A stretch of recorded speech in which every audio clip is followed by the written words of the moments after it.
Herkese merhabalar tekrardan. Bugün de adım adım Trabzon gezisinde Arda Anarat'la birlikteyiz. Kendisini Uzungöl'e götürüyorum. Bugün de Uzungöl'ü onunla gezeceğiz.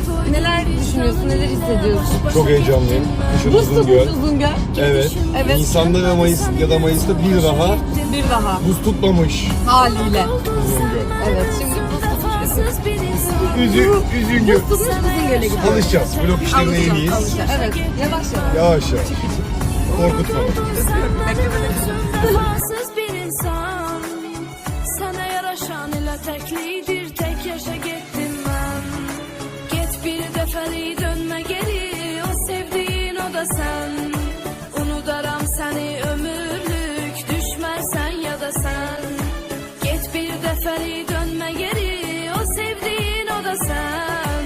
Unudaram seni ömürlük, düşmersen ya da sen.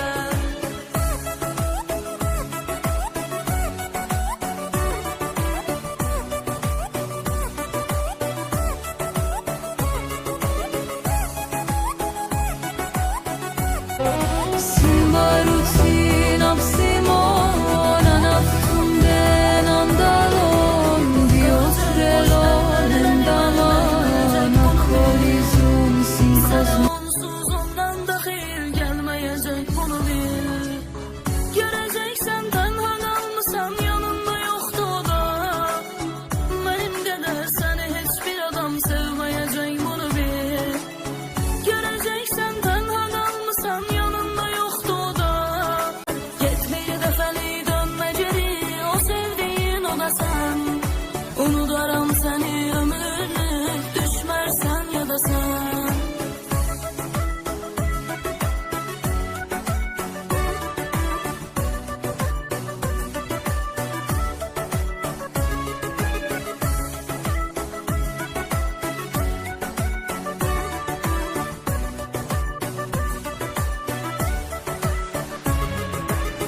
Ne kadar sen sefler edirdin, göz yumdum yine de.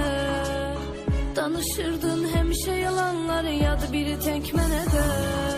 Senden sonra ele bir dertle yüz yüze geldim ben. Benim kimi gözyaşı tökesen arzundur sene de. Senden sonra ele bir dertle yüz yüze geldim ben. Benim kimi gözyaşı tökesen arzundur sene de. Geç bir defeli dönme geri, o sevdiğin o da sen. Unudaram seni ömürlük, düşmersen ya da sen. Geç bir defeli dönme geri, o sevdiğin o da sen. Unudaram seni ömürlük, düşmersen ya da sen.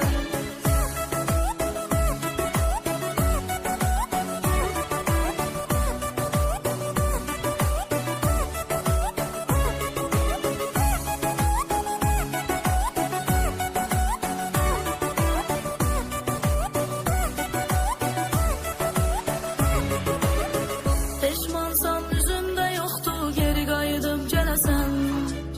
Seni onsuz bağışlamayacağım, son nefesimdi desen. Gözlerimden her bir akan yaş sana göredir ama.